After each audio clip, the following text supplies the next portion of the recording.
Eto mga boss, Kit Turman na interview. Tinanong siya kung sakaling ooperan siya ng kampo ni Manny Pacquiao na labanan ulit. Dahil si Manny Pacquiao lang ang nag-iisang tumaro kay Turman sa kanyang buong karera. Sumagot si Turman at sinabing bakit siya tatanggi sa offer na malaki ang bayad. Siyempre pipirmahan daw niya agad yan na labanan ulit si Manny Pacquiao.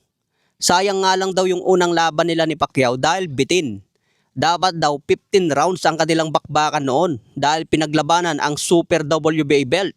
So kung 15 rounds daw ang naging laban niya kay Pacquiao, sigurado na matatalo daw niya si Pacquiao. Kaya nangihinayang si Turman sa naging laban niya kay Pacquiao noon dahil bitin. Kaya kung may offer ulit sa kanya na i-rematch si Pacquiao, siguradong papayag daw siya. Pero duda siya kay Manny Pacquiao dahil hindi naman daw lumalaban sa 154 pounds. Huling laban ni Pacman sa 154 kontra Antonio Margarito, kung saan binitawan agad ni Manny Pacquiao ang kanyang WBC noon dahil sinabi niya na hindi na siya ulit lalaban sa 154 pounds. Kaya sabi ni Turman marami siyang opsyon na labanan dito sa 154 pounds at hindi rin niya inaasahan na operan siya ulit ng kampo ni Manny Pacquiao, lalo na kung 154 ang laban. Sinabi rin ni Turman mga boss na pwede na siyang lumaban kay Errol Spence. Dahil dati naduduwag daw si Spence, umiiwas kay Turman. Pero ngayon kung gusto raw ni Spence na lumaban, nakanda pa rin si Turman. Lalo na kung maagaw niya ang WBC ni Fundora.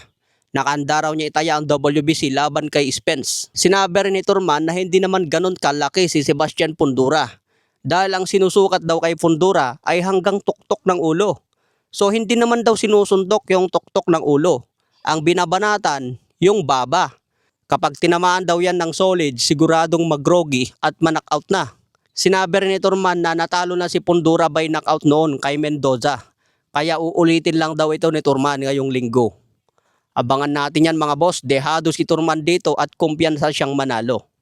Sa iba pang balita, Manny Pacquiao pinakita ang kanyang boxing gym sa LA. Pinangalanan niya itong Pacquiao Prime Boxing. Sana magkaroon din ng ganyang gym si Manny Pacquiao dito sa NCR at sa Visayas. Para yung mga batang prospects na gusto ring sumikat sa boxing, maaga silang matuto ng mga malulupit na galawan. Siyempre, hindi kukuha si Manny Pacquiao ng pipitsuging trainer dyan.